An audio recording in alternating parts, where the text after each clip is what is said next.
اچھا،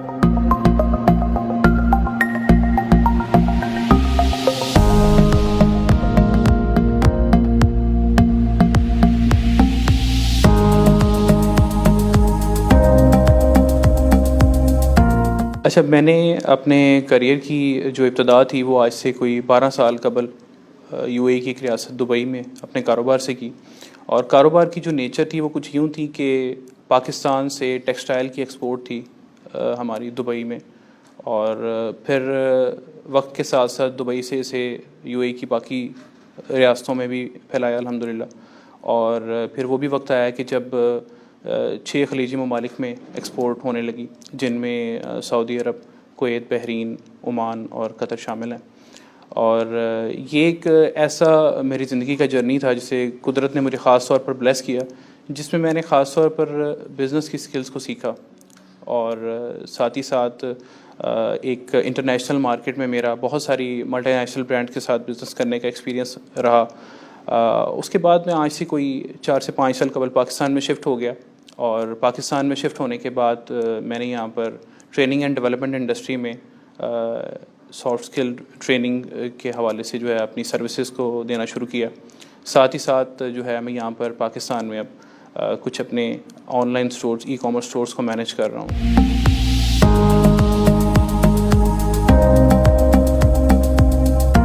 اچھا، ہوا کچھ یوں کہ جب میں یو اے میں تھا تو یو اے میں میرا ٹریول آن اینڈ آف رہتا تھا، ایوری منتھ میرا پاکستان وزٹ رہتا تھا.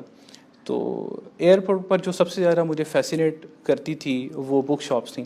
بک شاپس میں وزٹ ہونا اور وہاں سے بکس خریدنی، اور وہاں سے مجھے بک ریڈنگ کا ایک شوق جو ہے وہ پڑا، اور راستے میں ٹریولنگ کے دوران کتابیں پڑھنا، اور پھر وہاں پر جو کام کے علاوہ جو میرے پاس وقت ہوتا تھا فری، اس میں بکس وغیرہ پڑھنا، کالمس پڑھنا، اور ایک جرنی جو ہے لرننگ کا شروع ہوا. خود شناسی کا سفر آپ کہہ سکتے ہیں شروع ہوا، پڑھنے میں اور سیکھنے میں انٹرسٹ بڑھنا شروع ہوا. ساتھ ہی ساتھ وہاں پر پھر مجھے پتہ چلا کہ یو اے میں جو ہے وہ ڈفرینٹ جگہوں پر انٹرنیشنل اسپیکرز جو ہیں وہ سیمینارز بھی کروا رہے ہیں پرسنل ڈیولپمنٹ کے حوالے سے یا اپنی اسکلس کو بوسٹ کرنے کے حوالے سے. تو انہیں اٹینڈ کرنے کا بھی پھر موقع ملا، اور پھر یہ جو میرا سیکھنے کا شوق ہے بڑھتا گیا. ساتھ ہی ساتھ ایک جملہ میرے جو ہے وہ نظر سے گزرا، ایک بزرگ کا جملہ تھا کہ آپ جو علم سیکھتے ہیں اگر وہ علم صرف آپ تک رہے تو ایسا علم بیکار ہے. تو تب سے جو ہے وہ میرا ایک شوق یہ میرے دل میں پیدا ہوا کہ جو بھی ہم سیکھتے ہیں اپنی لائف سے اسے ہمیں دوسروں کے ساتھ شیئر ضرور کرنا چاہیے. اور وہ خیال، وہ علم جو بھی مجھے قدرت نے دیا اور سکھایا، اس کو شیئر کرنے کی نیت سے ہی میں نے پھر یو اے میں اس بات کا ڈیسیژن لیا کہ مجھے اس انڈسٹری میں جو ہے اپنی سروسز دینی چاہیے، اور جو بھی قدرت نے مجھے سکھایا ہے ڈفرینٹ ایکسپیرینسز سے اس کو مجھے اپنے ہم وطنوں کے ساتھ بانٹنا چاہیے. اور پھر پاکستان آ کر یوں میں نے اس فیلڈ کے اندر جو ہے اپنے ایکسپیرینس کو شیئر کرنا شروع کیا.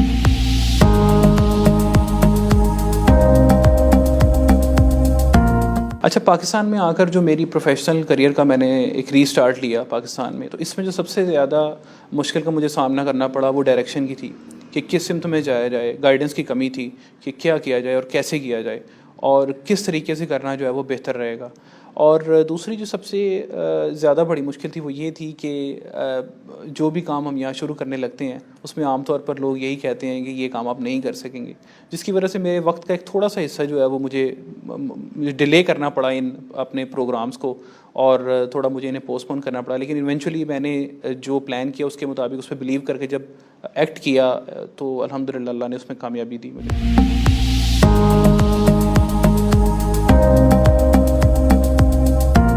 یہ جو آپ کا سوال ہے کہ کاروبار کو میں نے کیوں فوقیت دی نوکری کے اوپر، اس کے جواب کے لیے میں آپ کو تھوڑا سا ماضی میں لے کے جانا چاہوں گا. میرے جو استاد محترم ہیں، میرے مرشد ہیں، میرے مربی ہیں، میرے والد محترم ہیں، اور مجھے اپنے والد صاحب سے بہت زیادہ انسپائریشن ملی ہمیشہ ہی. اور بچپن سے ہی کم عمری سے ہی یہ باتیں جو ہیں وہ مشاہدے میں آنے لگیں کہ دینے والا ہاتھ جو ہے وہ لینے والے ہاتھ سے بہتر ہوتا ہے، اور رزق کے جو 10 حصے ہیں ان میں سے 9 حصے تجارت میں ہیں. اور اس کے بعد جو میری پرسیپشن بلڈ اپ ہوئی وہ یہی تھی کہ ایک خود کا کاروبار کرنے والا جو شخص ہوتا ہے وہ شخص نہ صرف خود کو دوسروں کے آگے ہاتھ پھیلانے سے بچاتا ہے، نہ صرف وہ اپنے خاندان کی کفالت کرتا ہے، بلکہ وہ معاشرے کے دوسرے طبقات جو کسی کمزوری کا شکار ہوتے ہیں ان کے لیے بھی ایک تعاون کا ذریعہ بن سکتا ہے. اور اس کے ساتھ ہی ساتھ کاروبار جو ہے یہ دراصل وسعت کا نام ہے. اس کے اندر آپ کے پاس کوئی لمٹس نہیں ہیں گرو کرنے کی, اور یہ ایک ایسا وے آف ارننگ ہے جس کے اندر آپ کا گروتھ ریٹ ایکسپونینشیل ہو سکتا ہے ایز کمپیئر ٹو جابس. تو یہ کچھ وجوہات تھیں جس کی وجہ سے میں ہمیشہ سے ہی کاروبار کا حامی رہا ہوں اور اپنا کاروبار کرنے کا ہی مشورہ دیتا ہوں.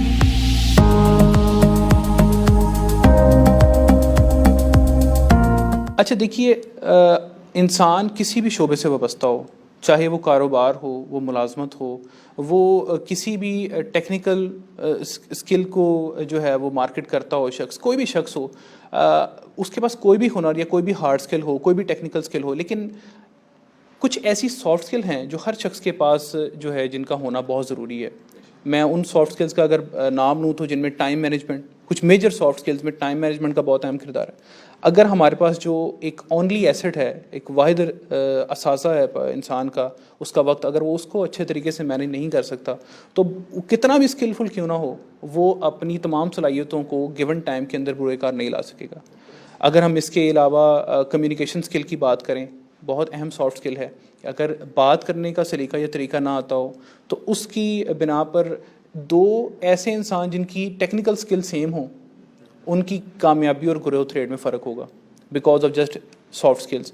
اگر ہم کانفلکٹ مینجمنٹ کی بات کریں, پرابلم سالونگ کی بات کریں, رسک مینجمنٹ کی بات کریں, ایموشنل مینجمنٹ کی بات کریں, ہم ٹیم بلڈنگ کی بات کریں, تو یہ کچھ ایسی سافٹ اسکلس ہیں جن کے بنا کوئی بھی کاروبار ہو, کوئی بھی نوکری پیشہ شخص ہو یا کسی بھی قسم کا ہنر رکھنے والا شخص جو ہے کامیاب نہیں ہو سکتا. تو یہ انیویٹیبل ہیں, کسی بھی انسان کی کامیابی کے لیے یہ انیویٹیبل ہیں, اور یہی وہ عناصر ہیں جو کسی بھی انسان کو کسی دوسرے سیم اسکل سیٹ والے شخص سے ممتاز بناتے ہیں.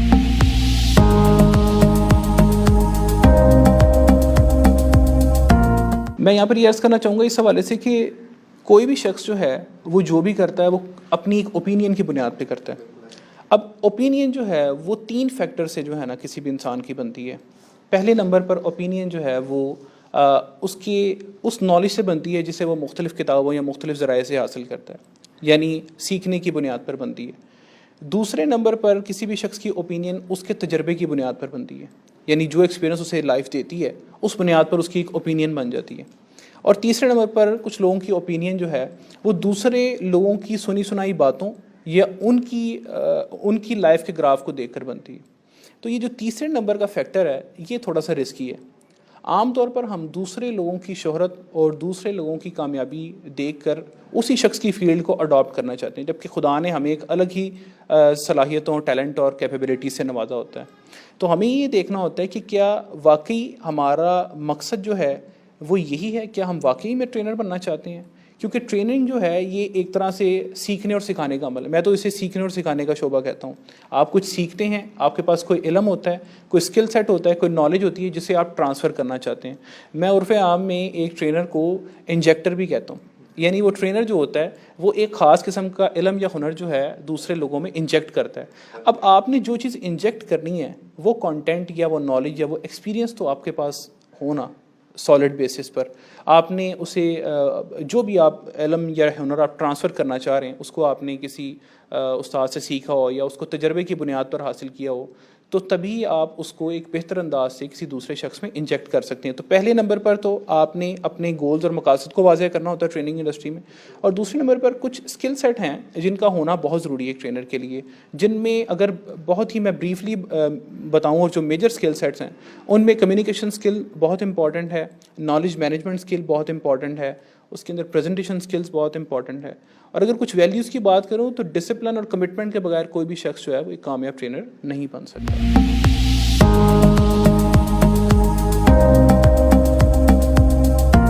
کاروبار شروع کرنے کے حوالے سے دیکھیں, سب سے پہلے تو ایک یونیک سیلنگ آئیڈیا بہت امپورٹنٹ ہے. کسی بھی شخص کے پاس ایک یونیک سیلنگ آئیڈیا ہونا چاہیے جس کی بنیاد پر وہ اپنا بزنس کھڑا کر سکے. اب یونیک سیلنگ آئیڈیا کیسے ڈیولپ ہوگا یہ ایک سوال ہے. تو کوئی بھی آئیڈیا ڈیولپ کرنے کے لیے سب سے اہم فیکٹر ہوتا ہے آپ کی آبزرویشن, کہ آپ آبزرو کرتے ہیں کہ مارکیٹ کا کیا ٹرینڈ ہے اور کیا لوگ کر رہے ہیں اور آپ اس میں اپنا کیا کردار, کیا رول پلے کر سکتے ہیں. دوسرے نمبر پر ہم یہ دیکھتے ہیں کہ مارکیٹ میں کیا گیپس ہیں, کون سی ایسی معاشرے کے ایسے مسائل ہیں, ایسی پرابلمس ہیں جنہیں سالو کر سکتے ہیں آپ اور آپ ان کا سلوشن پیش کر سکتے ہیں. تو جو مارکیٹ کی پرابلمس ہیں وہی آپ کے لیے ایک بزنس آئیڈیا ہو سکتا ہے. اور تیسرے نمبر پر جو آئیڈیاز پہلے سے مارکیٹ میں موجود ہیں ان کو موڈیفائڈ اور انوویٹ کر کے بھی پیش کیا جا سکتا ہے. یا آپ کوئی پروڈکٹ آپ سیل کرنا چاہ رہے ہیں, یا اگر آپ کوئی سروسز دینا چاہ رہے ہیں تو آپ اس میں انوویشن لا کر اس آئیڈیا کو یونیک بنا سکتے ہیں. جب آپ ایک اچھا آئیڈیا ڈیولپ کر لیتے ہیں تو اس کے لیے 2 کنڈیشنز میرے نزدیک بہت اہم ہیں جو میں نے اپنے ایکسپیرینس سے سیکھی. وہ یہ ہے کہ آپ کو سب سے پہلے تو یہ کہ جو بھی آئیڈیا آپ نے اپنے پاس ڈیولپ کیا اس میں آپ کی گہری دلچسپی ہونی چاہیے. آپ کو آپ کے آئیڈیا پر یقین ہونا ضروری.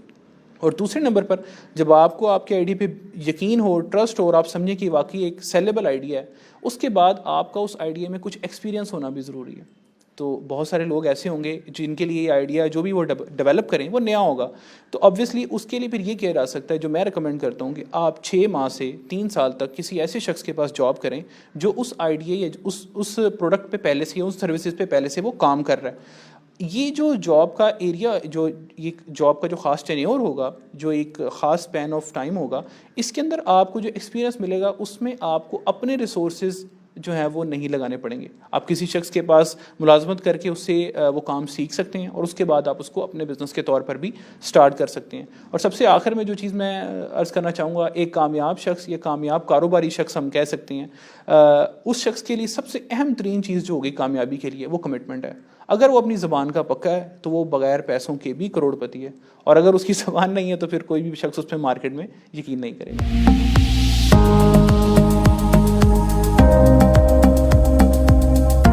اچھا, گزارش یہ ہے کہ آپ نے ای کامرس کے حوالے سے, جسے ہم عرف عام میں آن لائن سٹورز بھی کہتے ہیں, اس کے حوالے سے آپ نے پوچھا. اس کا پاکستان میں بہت ہی زبردست قسم کا فیوچر ہے, بہت شاندار فیوچر ہے. ہم یہ دیکھتے ہیں کہ سبزیاں, فروٹس اور دوائیوں سے لے کر فرنیچر, لیپ ٹاپس اور مہنگے مہنگے موبائلوں تک جو ہے وہ اب آن لائن ان کی سیل شروع ہو گئی ہے. آپ گھر بیٹھے اپنا وقت ضائع کیے بغیر, کسی بھی فزیکل شو روم پہ جائے بغیر آپ آن لائن ان چیزوں کی خریداری کر سکتے ہیں. اب یہاں پر سوال یہ پیدا ہوتا ہے کہ کوئی بھی شخص جو ہے وہ اس سے فائدہ کیسے اٹھا سکتا ہے. تو سب سے پہلے تو 2 چیزیں ہیں. ایک تو یہ کہ یا تو آپ کوئی پروڈکٹ آن لائن سیل کر سکتے ہیں, یا آپ اپنی سروسز کو ایز اے پروڈکٹ جو ہے وہ مارکیٹ کر سکتے ہیں آن لائن پلیٹ فارمز پر, ڈیجیٹل ورلڈ میں. اب اگر آپ اپنی آن لائن سروسز کوئی دینا چاہ رہے ہیں, اپنی کسی اسکل سیٹ کو پریزنٹ کرنا چاہ رہے ہیں, مارکیٹ کرنا چاہ رہے ہیں, تو اس کے لیے تو انٹرنیشنلی بھی پلیٹ فارمز موجود ہیں. جس طرح فائور ہے, اس کے اوپر لوگ اپنے اسکل سیٹس کو, لائک گرافک ڈیزائنر جو ہیں وہ اپنی اسکل سیٹ کو وہاں پر مارکیٹ کرتے ہیں. اور اگر آپ کسی پروڈکٹ کو آن لائن سیل کرنا چاہ رہے ہیں تو وہ بھی ممکن ہے. اب پروڈکٹ کا چناؤ جو ہے وہ بہت اہم ہے کسی بھی آن لائن اسٹور کے لیے, جس سے کوئی بھی نوجوان جو ہے وہ اپنا ایک بہتر روزگار جنریٹ کر سکتا ہے. پروڈکٹ کا چناؤ یوں امپورٹنٹ ہے کہ آپ کی جو پروڈکٹ ہے وہ ایک کوالٹی پروڈکٹ ہو, اور دوسرے نمبر پر اس کی بلا تعطل فراہمی آپ کے پاس موجود ہو. یعنی آپ کو وہ پروڈکٹ حاصل کرنے کے لیے اس میں کوئی رکاوٹ نہ بنے. اس چیز کو میک شور جب کر لیں تو اس پروڈکٹ کے چناؤ کے بعد جو اگلا سٹیپ آتا ہے وہ یہ ہے کہ آپ نے جس بھی ڈیجیٹل پلیٹ فارم پہ, جس بھی سوشل میڈیا پلیٹ فارم پہ آپ نے اپنی پروڈکٹ یا سروسز کو مارکیٹ کرنا ہے, اس کے حوالے سے آپ کے پاس ٹیکنیکل سکل جو ہے وہ مناسب حد تک موجود ہونی چاہیے. کیونکہ شروع میں جب بھی آپ کوئی وینچر شروع کریں گے تو اس میں تمام کام آپ کو خود ہی کرنے ہوں گے. آپ کو مارکیٹنگ بھی خود کرنی ہوگی, مینجمنٹ بھی خود کرنی ہوگی. تو جب آپ کوئی بھی آن لائن اسٹور شروع کریں تو اس کے لیے سوشل میڈیا پلیٹ فارمز کے حوالے سے اچھی بیسک معلومات کا ہونا بہت ضروری ہے. اس کے بعد اگلا سٹیپ آتا ہے پریزنٹیشن کا, کہ آپ نے اپنی سروسز یا پروڈکٹس کو کیسے پریزنٹ کرنا ہے. اور پریزنٹیشن کے بعد آپ نے اپنی جو پروڈکٹ یا سروسز ہیں ان کو مارکیٹ اور پھر سیل کیسے کرنا ہے. اور آخری سٹیپ ہے کہ آپ نے اس سیل کو مینجمنٹ کرتے ہوئے اس کی کیسے آپ نے اس کو اینڈ یوزر تک پہنچانا ہے اور اپنا ایک پورا سرکل ای کامرس کے حوالے سے کمپلیٹ کرنا ہے.